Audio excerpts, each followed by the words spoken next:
Hi hello నమస్తే welcome to our channel. ఈరోజు తోటకూర కర్రీని రెడీ చేసుకుంటున్నానండి.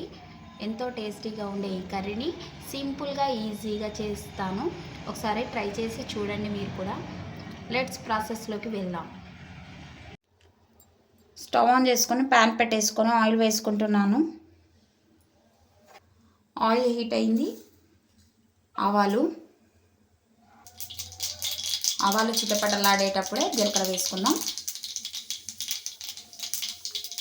వెల్లుల్లిపాయలను వేసుకుంటున్నాను. అలాగే కరివేపాకు రెడ్ కలర్లోకి వచ్చిందండి. ఇప్పుడు ఉల్లిపాయ ముక్కలను వేసుకుంటున్నాను. ఉల్లిపాయ ముక్కల్ని దోరగా వేయించుకోవాలి.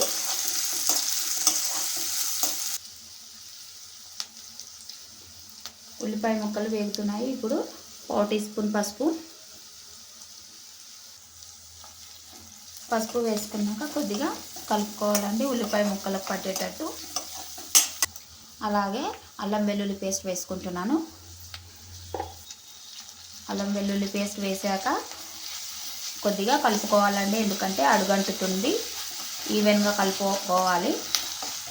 పచ్చి వాసన పోయే వరకు కలుపుకోవాలి.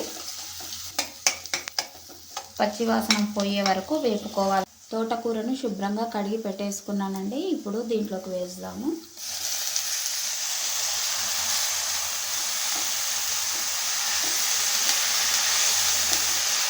ఇప్పుడు కలుపుకోవాలండి.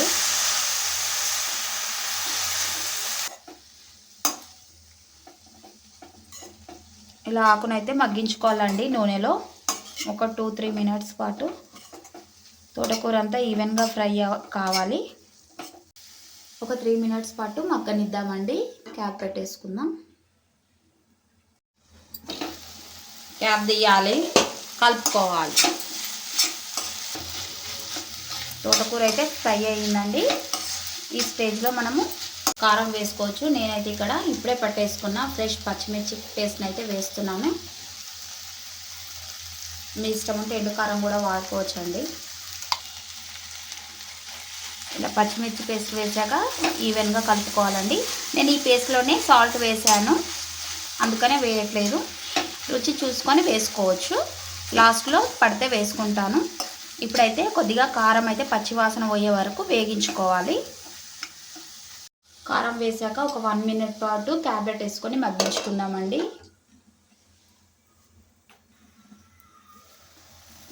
కారం వేసాక 1 మినిట్ పాటు మగ్గిందండి. ఇప్పుడు టమాటాను వేసుకుంటున్నాను. టమాటాను వేసుకున్నాక ఈవెన్గా కలుపుకొని 2 మినిట్స్ పాటు మగ్గితే చాలండి. ఓకే అండి, టమాటా ఈవెన్గా ఫ్రై అయ్యింది. ఓకే అయ్యింది. ఇప్పుడు దీంట్లోకి మనము కొత్తిమీర వేసుకుందాం. ఎంతో ఎమ్మీగా ఉండే తోటకూర ఫ్రై అయితే రెడీ అండి. ఎంతో టేస్టీగా రుచిగా చాలా బాగుంటుంది. ఒకసారి ఈ విధంగా మీరు ట్రై చేసి చూడండి. తోటకూర ఫ్రై రెడీ అండి. ఎంతో ఎమ్మీగా ఉండే తోటకూర కర్రీ రెడీ అండి.